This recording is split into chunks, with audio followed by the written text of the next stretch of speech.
L'exposition Dialogue, regard d'artistes sur la collection Géo-Charles est d'abord le récit de rencontres entre des artistes et un lieu patrimonial, le musée Géo-Charles d'Échirolles. Cette exposition est conçue comme une carte blanche donnée à des artistes contemporains locaux afin qu'ils établissent à partir du choix d'une œuvre dans la collection Géo-Charles un dialogue ou une réflexion en lien avec leurs univers plastiques. Le visiteur est tout d'abord accueilli par cette constellation qui représente la totalité des artistes exposés. Géo-Charles était un grand collectionneur, mais aussi un passionné de littérature, de sport et d'art moderne. Par conséquent, c'est à travers le fil rouge de sa collection que plusieurs axes seront évoqués. L'art moderne, bien sûr, mais aussi le sport et tout particulièrement la marche.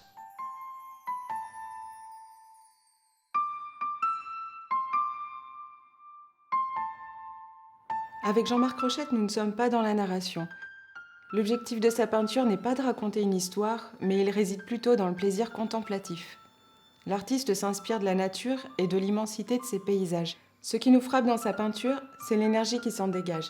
Aussi bien à travers la touche, la gestuelle, que dans le traitement des couleurs et des effets de matière, visibles, indépendants, et qui imposent leur rythme et leur puissance évocatrice à l'œil du visiteur. Jean-Marc Rochette avoue lui-même qu'il y a un côté primitif dans sa façon de peindre. Dans Excuse Me While I Kiss the Sky, photographie d'Éric Bourré que Jean-Marc Rochette a choisi de mettre en dialogue avec son mûrier, le ciel et la terre sont aussi des éléments exclusifs de la représentation. Éric Bourré partage son temps entre le sud de la France et l'Himalaya. Nombre de ces clichés, pris à très haute altitude, font de l'épreuve physique qu'il s'impose la clé d'une autre perception du réel. Selon lui, l'expérience du trajet exacerbe la perception du paysage. L'infini du ciel, son immensité, mais aussi la nature et la position de l'homme face à son spectacle, sont les thématiques d'une œuvre qui ouvre un accès privilégié à la rêverie, au voyage de l'esprit et à la contemplation.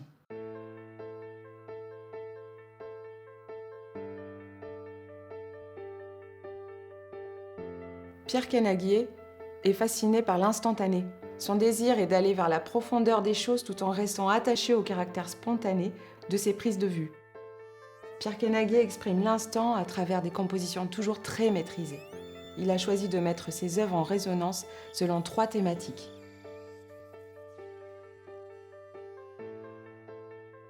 Ici, la priorité est de montrer le réel dans son infinie complexité.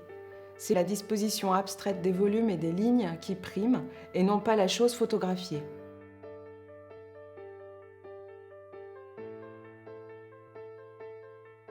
Avec ce second axe, l'artiste se demande s'il faut photographier en couleur, ou plutôt photographier la couleur.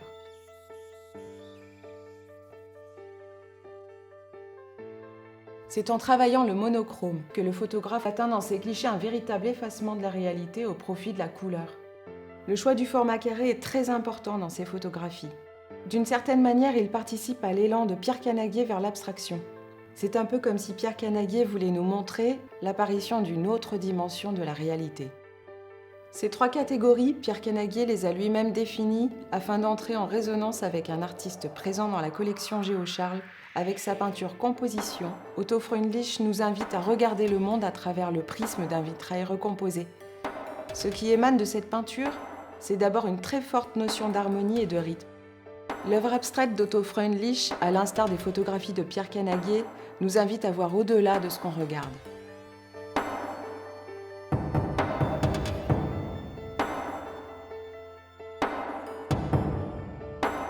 Julien Benetton, natif d'Échirolles, a choisi de mettre en dialogue ses œuvres avec une photographie de la collection Géo-Charles réalisée en 1991 par Philippe Bordas et intitulée « Boxeur du Kenya ». Comme on le voit à travers cette grande toile intitulée « The Bag », la thématique du portrait est un des sujets de prédilection de Julien Benetton. Ce tableau est une commémoration. Il a été composé en souvenir de la brigade anti-guinouze, une bande de jeunes échirollois qui avaient fait du parking du cinéma Pathé son lieu de prédilection. C'était en 1993, année de sortie du mythique premier album du Wu-Tang Clan, célèbre groupe de rap. Près de 20 ans plus tard, en août 2012, Tous se sont retrouvés au même endroit pour réaliser ce portrait de groupe environné de multiples références à la culture populaire du début des années 90.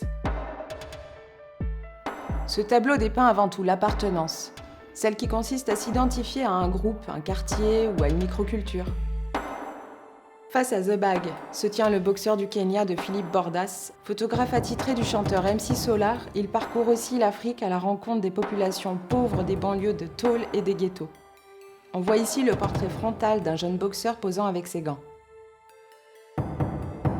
Les jeux de clair-obscur font bien ressortir le physique et le regard guerrier du jeune boxeur, car l'artiste a pris soin de mettre en valeur tout autant la puissance du corps que la force mentale de ce sportif kényan.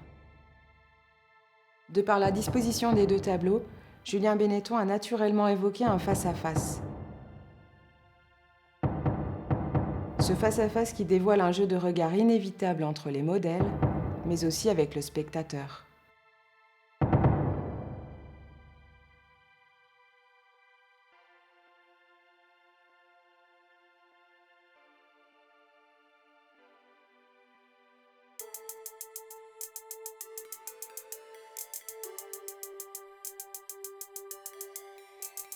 Dans cet espace plongé dans l'obscurité, notre perception est soudain perturbée.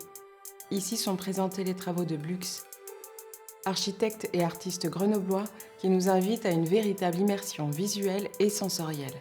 La lumière est sa matière et l'espace architectural son support artistique. À travers une série de 3 triptyques intitulés À ciel ouvert, l'artiste revient sur l'installation qu'il avait créée ici même en 2014. L'idée était alors d'imaginer une brèche dans ce bâtiment avec des nuages apparaissant dans la montée d'escalier. L'artiste interroge les notions d'espace en les réinterprétant par une mise en scène de la lumière. Les rapports d'échelle et de volume sont perturbés au regard du jeu entre intérieur et extérieur, perception que le visiteur expérimente lui-même depuis son point de vue. Le dialogue s'articule alors particulièrement bien entre cet extrait de l'installation À ciel ouvert et une œuvre de la collection Géo-Charles choisie par Blux. Il s'agit d'un dessin au graphite sur papier intitulé Collioure que Léopold Survage a réalisé en 1926. Cette esquisse préparatoire préfigurait une série de peintures questionnant une nouvelle représentation. Dans les années 20, le mouvement cubiste génère des œuvres où sont représentés des objets analysés comme si l'artiste multipliait les points de vue. Dans sa représentation, Léopold Survage procède au rabattement des plans, tandis que Blux, lui, rabat les espaces.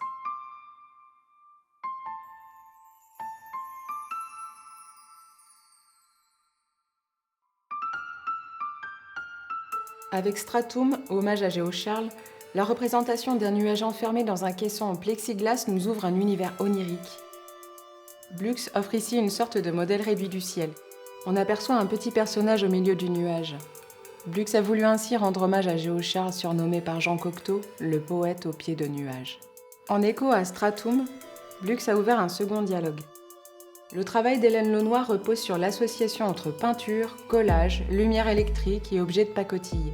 Cette œuvre comporte un chœur entourant une phrase qui résonne d'une réelle poésie, soulignée par la guirlande lumineuse, comme si Hélène Launois avait voulu glorifier une phrase dans sa banalité.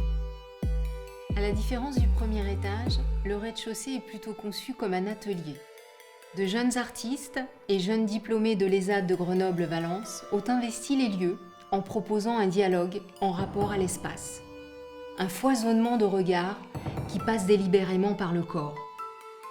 Corps du visiteur en déambulation dans les salles, corps inscrit dans le cadre des paysages et des portraits, corps en mouvement particulièrement représenté dans la collection Géo-Charles, corps enfin de la danseuse Maëlle Raymond, dont la chorégraphie projetée contribue à poursuivre la ronde des dialogues superposés.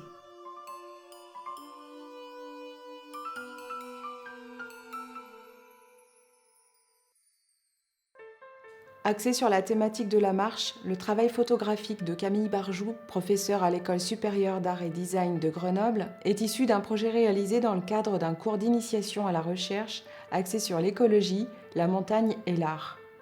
Durant l'été 2020, 3 de ses étudiantes l'ont accompagnée et ont fait avec elle l'expérience de la marche sur les sentiers de moyenne montagne. Elles avaient choisi de retranscrire leur cheminement et leur lecture dans une série de 9 cartes postales qu'elles déposèrent ensuite dans les refuges, élaborant ainsi une correspondance ouverte pour interpeller sur les poétiques du dehors. Cette série de 9 cartes postales est mise à la disposition du public de l'exposition. Le but est d'inviter les visiteurs à les déposer à leur tour dans d'autres refuges. C'est aussi une manière de les inviter à la marche. Cette poésie de l'extérieur et la richesse de l'expérience vécue ont fait écho chez Augustine B., l'une des étudiantes qui a choisi, pour dialoguer avec leur travail, cette œuvre de Pierre Gaudu, peinte en 1989 et intitulée « Limite haute ». Pierre Gaudu est un marcheur, un artiste qui, dans son travail, cherche à restituer la beauté de l'itinérance. La nature revêt ici un caractère onirique, imaginaire. On ressent une impression de paysage magistralement servie par la touche impressionniste de sa peinture. Pierre Gaudu joue clairement avec l'espace à travers les 3 panneaux de son œuvre, et une énergie forte se dégage de son kaléidoscope imaginaire.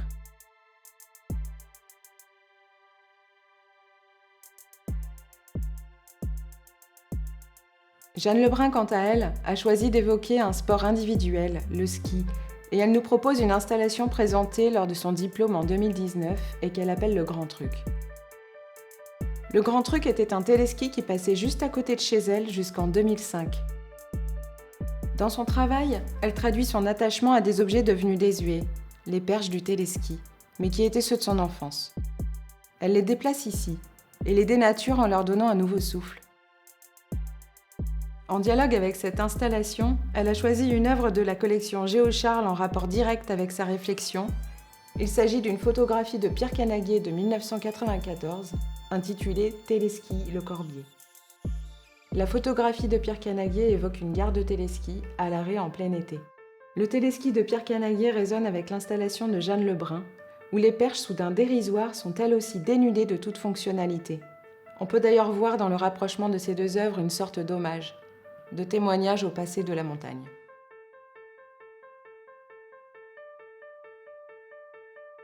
Si je peux exprimer un souhait, ce serait qu'au terme de ce parcours, vous repartiez du musée Géocharles avec l'impression qu'en réalité, le dialogue ne fait que commencer.